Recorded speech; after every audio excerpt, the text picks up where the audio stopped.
Good morning, everyone. Friday, the 16th of October.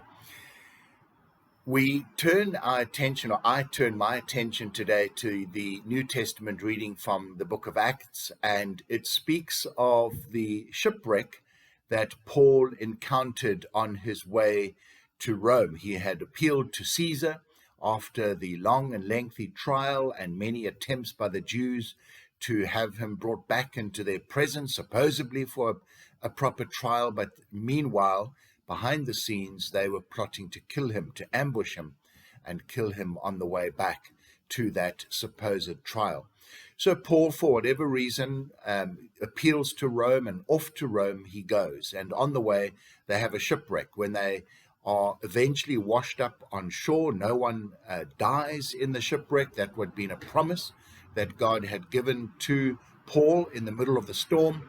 They discover they're on the island of Malta, and the people are very friendly and kind. They are aware that these men, perhaps even some women, are cold and wet. It's the middle of a storm. It's raining. They've had to swim for their lives from the boat that ran aground on a sandbar well off to sea. And they are in shock. And so they are made welcome, and they are brought into some form of shelter, and a fire is made. And the story goes that Paul bends down to pick up a pile of wood. Perhaps it's kindling. He picks up a large amount of it in his hands, and he throws it onto the fire.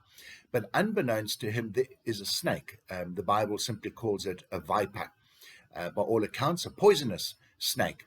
And as Paul throws the wood onto the fire, so the snake, sensing danger and realizing something is happening, lashes out and fastens itself onto Paul's hand.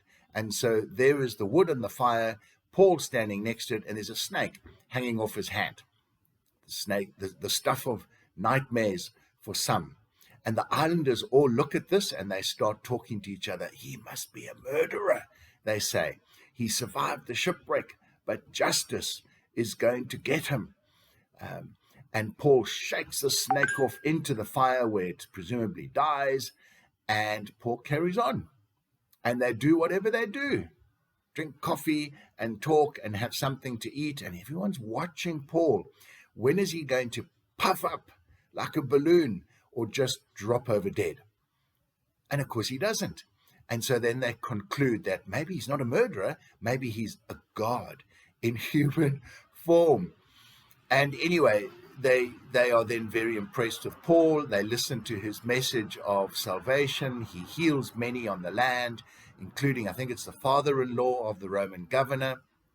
And eventually Paul gets back onto another ship with everyone else, and they head off to Rome, where they eventually land. An interesting story, but really what I want to conclude from this is the rapidity of how quickly we can all jump to conclusions.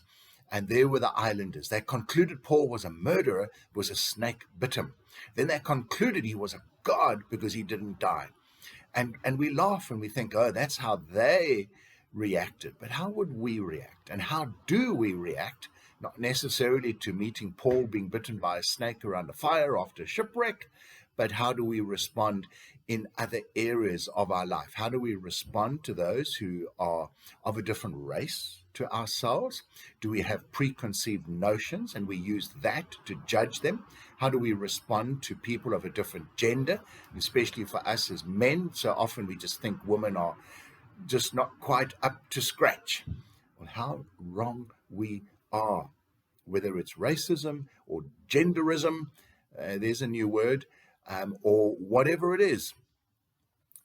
Don't have preconceived notions. Rather listen to that still small voice of God, of Jesus speaking to you. Don't be caught up with superstition and funny thoughts. Don't put people into boxes, and you never allow them to climb out the box and to prove who they really are. And I think we've all suffered in our lives of being put in a box by somebody else. And then for many years in life, we have to live as if we're in that box. And it guiles us. We don't like it. So don't do it to other people. Folk, have a wonderful weekend, and may God be with you. Bye-bye.